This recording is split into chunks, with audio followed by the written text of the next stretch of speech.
एक प्रचलित कथा। राजा जनक के शासनकाल में एक व्यक्ति का विवाह हुआ। जब वह पहली बार सज संवर कर ससुराल के लिए चले तो रास्ते में चलते चलते एक जगह उनको दलदल मिला, जिसमें एक गाय फंसी हुई थी जो लगभग मरने के कगार पर थी। उनको विचार किया कि गाय तो कुछ देर में मरने वाली है तथा कीचड़ में जाने पर मेरा कपड़ा तथा जूता खराब हो जाएंगे, अतः उसने गाय के ऊपर पैर रखकर आगे बढ़ गए। जैसे ही वह आगे बढ़ा, गाय ने तुरंत दम तोड़ दिया, श्राप दिया कि जिसके लिए तू जा रहा है उसे देख नहीं पाएगा, यदि देखेगा तो तुरंत वह मृत्यु प्राप्त हो जाएगी। वह व्यक्ति ऊपर विपदा में फंस गया और गौ श्राप के मुक्त होने का विचार करने लगा। ससुराल पहुंचकर वह दरवाजे के बाहर घर की ओर पीट कर बैठ गया और यह विचार करने लगा कि यदि पत्नी पर नजर पड़ी तो अनिष्ट नहीं हो जाए। परिवार के अन्य सदस्यों ने उसको घर के अंदर चलने का काफी अनुरोध किया, किंतु वह नहीं गया और न ही रास्ते का घटी घटना उसके बारे में किसी को बताया।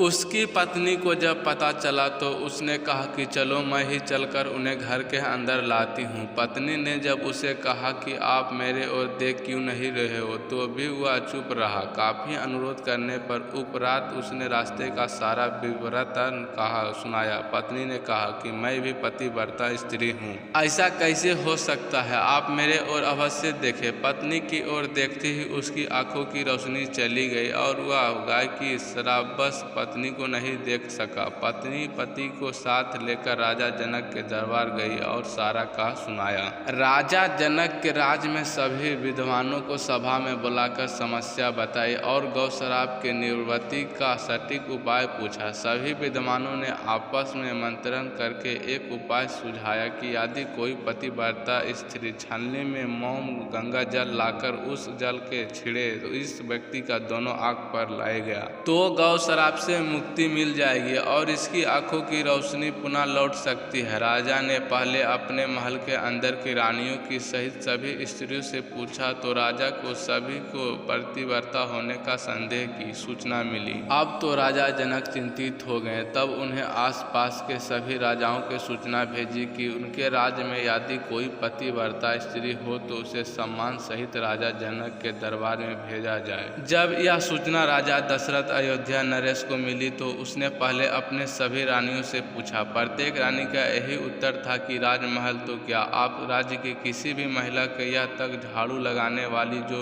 उस समय के अपने कार्य के कारण सबसे नीची श्रेणी में मानी जाती थी उसे भी पूछे गए तो उसे भी पतिव्रता पाएंगे। राजा दशरथ के इस समय अपने राज्य के महिलाओं पर आदर्श हुआ और अपने राज्य के सभी निम्न माने जाने वाली सफाई वाली को बुलावा भेजा। उससे पतिव्रता होने का बारे में पूछा। उस महिला ने स्वीकृत में गर्दन हिला दिया।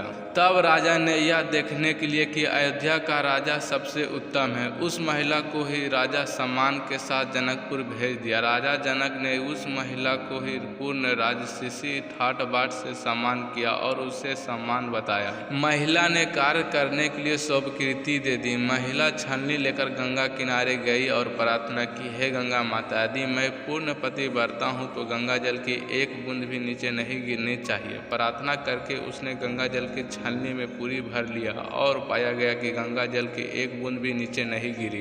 तब उसने यह सोचकर कि यह पवित्र गंगा जल कहीं रास्ते में छलक कर नीचे न गिर जाए, उसने थोड़ा सा गंगा जल नदी में ही गिरा दिया और पानी से भरी छलनी लेकर राजा दरबार में चली गई। राजा और दरबार में उपस्थित सभी नर और नारियां दृश्य को देखकर आश्चर्यचकित रह गए तथा उस महिला को ही उस व्यक्ति के आंखों पर छींटा मारने का अनुमति की गई। पूर्ण राज्य सम्मान देकर काफी प्रतिश्रुति दिया। जब उस महिला ने अपने राज्य के वापस जाने की अनुमति मांगी तो राजा जनक ने अनुमति देते हुए जिज्ञासा बसा कि उस महिला के उसकी जाति के बारे में पूछे। महिला ने द्वारा बताई जाने पर राजा आश्चर्यचकित रह गए। सीता स्वीकार के समय यह विचार कर कि जिस राज्य की सफाई करने वाली इतनी पवित्र हो सकती है तो उसका पति कितना शक्तिशाली होगा। यदि राजा दशरथ ने उसी प्रकार के किसी व्यक्ति को स्वीकार में भेज दिया तो वह तो धनुष को आसानी से संबंध कर देगा और कहीं राजकुमारी किसी निम्न श्रेणी के व्यक्ति को न बार ले।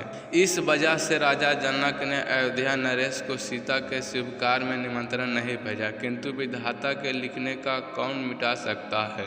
अयोध्या के राजकुमार वन में विचरण करते हुए अपने गुरु के साथ जनकपुर पहुंच गए और धनुष तोड़कर श्री राम ने सीता को बार लिया। कहानी अच्छी लगी हो तो वीडियो को लाइक करें और चैनल को सब्सक्राइब करें और घंटी को ऑल पर दबा दें।